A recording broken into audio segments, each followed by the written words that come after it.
You know, I've only made a couple of these what I would call type A videos that are all about scheduling and morning routines, and I thought the rest of the world was burnt out on this and I was the only one who loved them, but these videos actually perform amazing. And hey, I love talking about scheduling and organization more than anything else on the planet.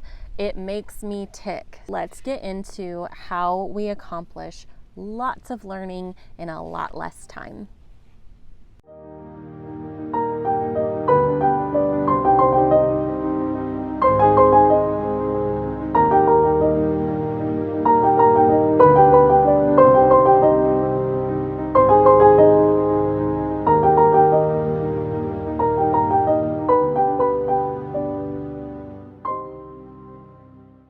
So I think most of us could agree by now that we see most kids in the school system spend 7+ hours a day there without a whole lot to show for it once they come back home. More school time does not equal more learning.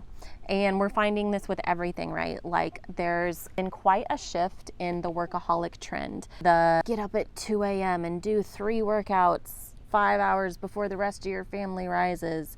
Who needs more than 3 hours of sleep anyway? Most of us are done with that. And most of us are also done with thinking that controlling our kids' entire schedule makes them more mature, more successful, and smarter. It just doesn't. I am hugely in favor of very focused work, both for myself and for my children's homeschooling, in a lot less time. Generally, that produces better results. There are so many books about how to apply these principles, and they're not necessarily homeschooling books. I'm going to share a few that are just about any goals you might have in life, any work you might do that can easily be applied to homeschooling that has helped me dramatically. The slight edge and the compound effect are both about the compound effect, about small actions daily, creating large, amazing results over time. Seems like a simple concept, but I challenge you to read these books anyway, because you might not be as consistent as you think you are, and there are always so many gold nuggets in these books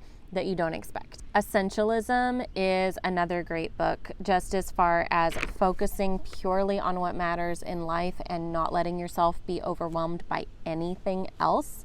This is one of my favorite books I've read in the past 5 years. And lastly, any book from Cal Newport, who is my all-time favorite nonfiction author, and he also has a podcast and writes on deep work. That's what he refers to it as, the art of focusing deeply on one thing with excellence, with less time, not trying to be all impressive with how many hours you work a day, but setting yourself up for success. His book titled Deep Work honestly changed my life. I've read it 2 or 3 times. I'm about to read it again. It's one of those books I really want to read like once a year. I do the same thing with the book How to Win Friends and Influence People. I've read it 4 times. I try to read it once a year because inevitably you will slip away from these principles even if you think you already know them, and reading those books always adds value to my life every single time, including and especially as a homeschooling parent. All that to say, there is no magic amount of time that is correct for homeschooling your child. Now, there are some general suggestions that can be helpful if you truly just have no idea how long to spend studying with your child.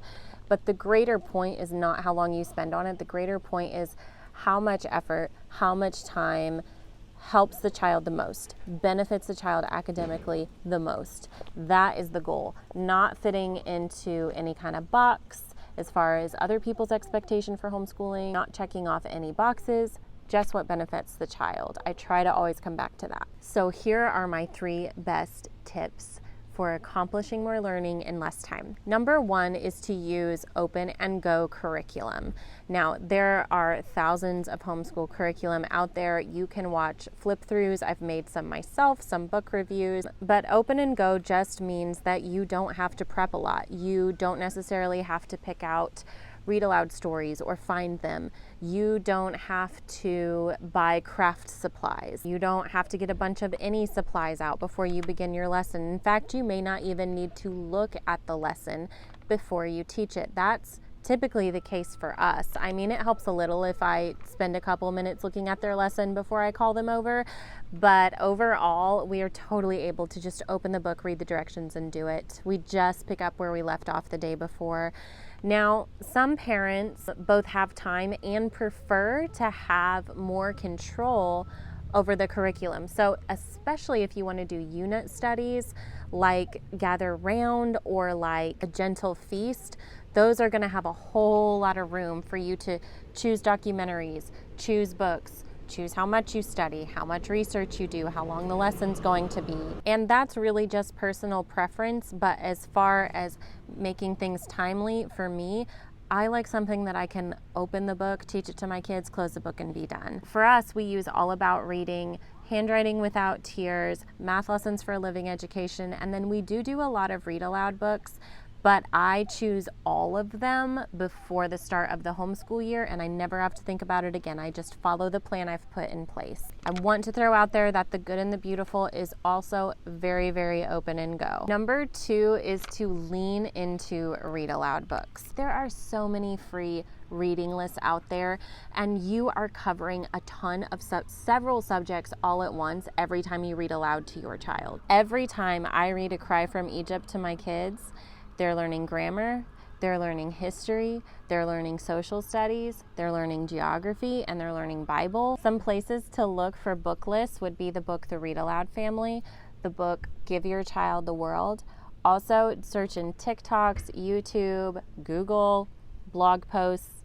There's a ton. It's not as much work as it sounds like to find really good books to read with your kids. And last but not least, number 3 is to time block rather than go according to lesson. You will hear me talk about this a lot because I swear by time blocking, it's so much more effective. There should be a standard of reasonableness here with the time blocking because you do need to cover so much material most days. Especially like in high school, they're gonna need to cover so much material.